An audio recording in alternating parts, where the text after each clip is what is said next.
Ini lingkungan eksternal, saya ambil dari bukunya Swine dan Duncan.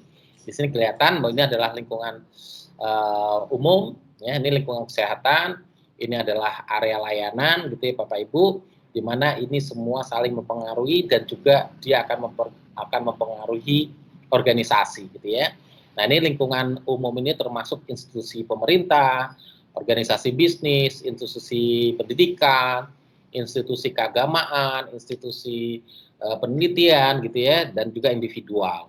Di sini kalau lingkungan kesehatan adalah organisasi planning and regulatory organisasi, artinya mungkin organisasi yang bisa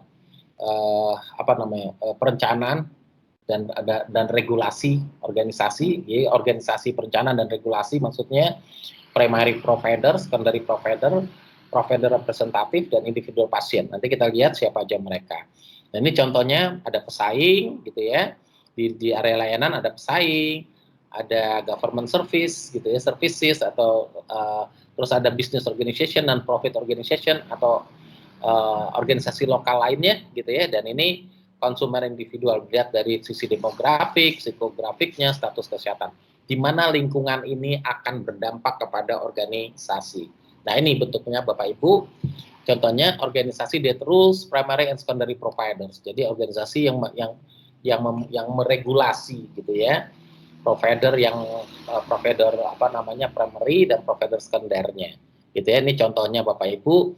Contohnya salah satunya ini adalah Joint Commission of Accreditation of Healthcare Organization. Kalau sekarang kita ngomongnya mungkin GCI ya, Joint Commission, yang untuk lembaga yang mengakreditasi rumah sakit secara internasional seperti JCI gitu ya. Nah, ini terus ini adalah primary providersnya.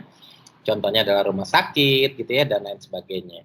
Nah, ini contohnya kalau yang provider secondary providernya Bapak Ibu ini kelihatan institusi pendidikan gitu ya. Contohnya kayak sekolah fakultas kedokteran gitu ya.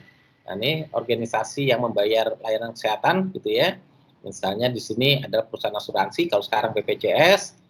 Ini dan selanjutnya organisasi yang mewakili primary and secondary provider. Contohnya di sini American Medical Association, American Hospital Association. Kalau di kita mungkin lebih kepada Persi gitu ya, Arsada dan lainnya.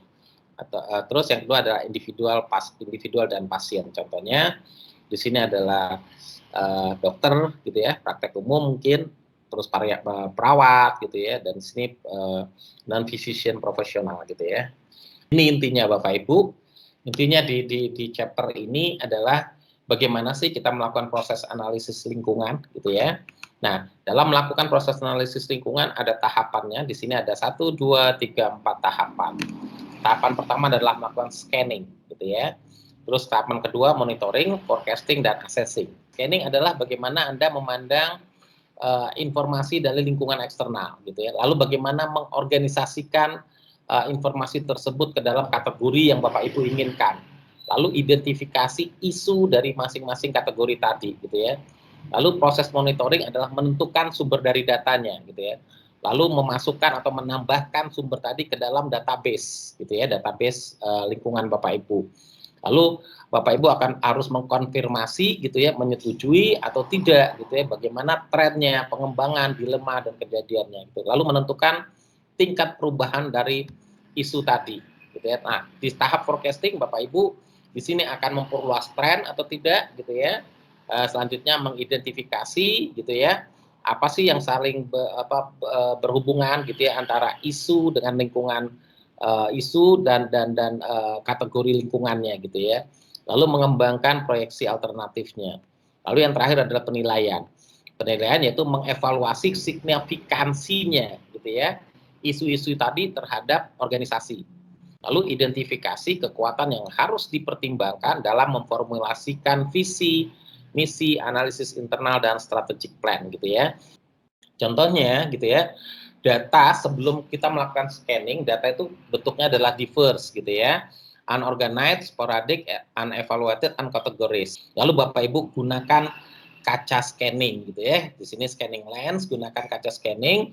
Nah, data-data tadi Bapak Ibu gitu ya, data yang tadinya itu bentuknya adalah tersebar begitu saja, tidak terorganisasikan, sporadik datangnya.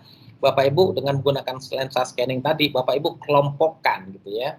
Mana sih dari data tadi yang masuk ke dalam teknologi gitu ya, mana masuk dalam politik, mana yang masuk dalam persaingan, regulasi, sosial dan ekonomi gitu ya. Terus selanjutnya sumber informasi Bapak Ibu. Nah, ini sumber informasi dari mana aja ini menjadi hal penting gitu ya.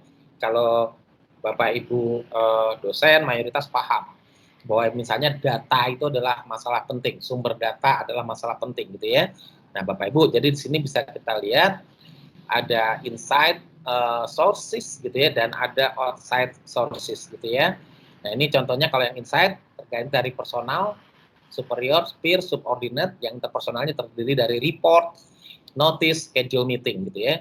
Nah, lalu yang kedua, yang outside sources ini Bapak Ibu ini bisa didapatkan dari personal directly involved gitu ya, cara orang yang terlibat misalnya pasien, konsumer gitu ya, dokter gitu ya, supplier dari farmasi gitu ya, supplier atau pembayar dari pihak ketiga gitu ya, contohnya asuransi selain BPJS misalnya, dan dari bank misalnya. Terus bisa juga dari sumber yang tidak langsung, contohnya di sini adalah koran, newspaper, publikasi publikasi bisnis gitu ya, laporan konsultan, bisa melihat dari data internet gitu ya, database atau televisi. Nah, di sebelah kiri ada indirect resources sphere ya, contohnya jurnal, technical and medical conference, dan monitoring report. Terus yang di sisi kanannya ada personal indirect involved gitu ya, misalnya individual, professional associate, business associate gitu ya. Bapak Ibu, ini selanjutnya kita masuk ke tools-nya, alat untuk melakukan teknik analisis lingkungan gitu ya. Satu adalah modelnya bisa juga dengan tren, ya, tren identifikasi. Kita melihat tren gitu ya, gimana trennya ke depan gitu ya. Nah, kalau saya orang kuantitatif mungkin lebih suka misalnya menggunakan data tren. Jadi menggunakan data masa lalu terus melihat trennya ke depan gitu ya. Kenapa? Karena model ini hanya ada, yang penting ada data gitu ya. Kita olah datanya gitu ya. Nah, metode ini disebut sederhana gitu ya. Modelnya banyak digunakan karena sederhana gitu. Tapi tadi Bapak Ibu, setiap model, setiap tools di sini nanti ada kelebihan dan kekurangannya gitu ya. Nah, ini kita bisa gunakan tren identifikasi atau identifikasi tren. Nah, ini contohnya gimana menggunakan identifikasi tren dari Lake Villa Nursing Home gitu ya. Lake Villa Nursing Home. Nah, kita bisa lihat Bapak Ibu, kalau Bapak Ibu yang kelas eksekutif nih pahamlah bagaimana Villa Nursing Home ini gitu ya. Bapak Ibu, bagaimana nanti impact pada organisasi dan probabilities tren akan berlanjut gitu ya. Dia mengatakan kayak gini, kalau posisinya yang ada di dalam daerah yang diarsir ini artinya disebutkan bahwa ini adalah menjadi isu yang penting gitu ya, yang harus diperhitungkan, yang harus dimasukkan ke dalam perencanaan strategik. Nah, ini selanjutnya ada contoh expert opinion. Expert opinion itu biasanya digunakan untuk mengidentifikasi, monitor, memforecast, dan menilai tren lingkungan. Gitu ya. Expert di sini memainkan peran kunci dalam membentuk dan memperluas pemikiran pemimpin. Gitu ya. Nah, next selanjutnya adalah metode DLP. Metode DLP adalah pendekatan yang populer, praktis, dan berguna untuk menganalisis lingkungan. Gitu ya. Nah, sini metode DLP dapat digunakan untuk mengidentifikasi dan mempelajari tren saat ini dan tren yang muncul dalam setiap kategori di lingkungan ya, bagaimana teknologi, sosial, ekonomi dan sebagainya.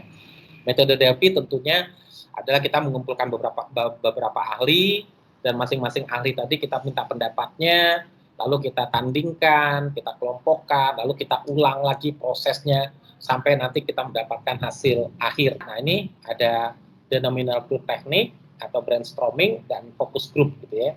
Nah, ini mungkin Bapak Ibu bisa menggunakan kayak FGD lah modelnya. Ini Bapak Ibu gitu ya, bentuk-bentuk dari tekniknya gitu ya. Terus ada fokus utamanya, ada keunggulan dan kelemahannya gitu ya. Saya rasa cukup sekian. Terima kasih. Assalamualaikum warahmatullahi wabarakatuh.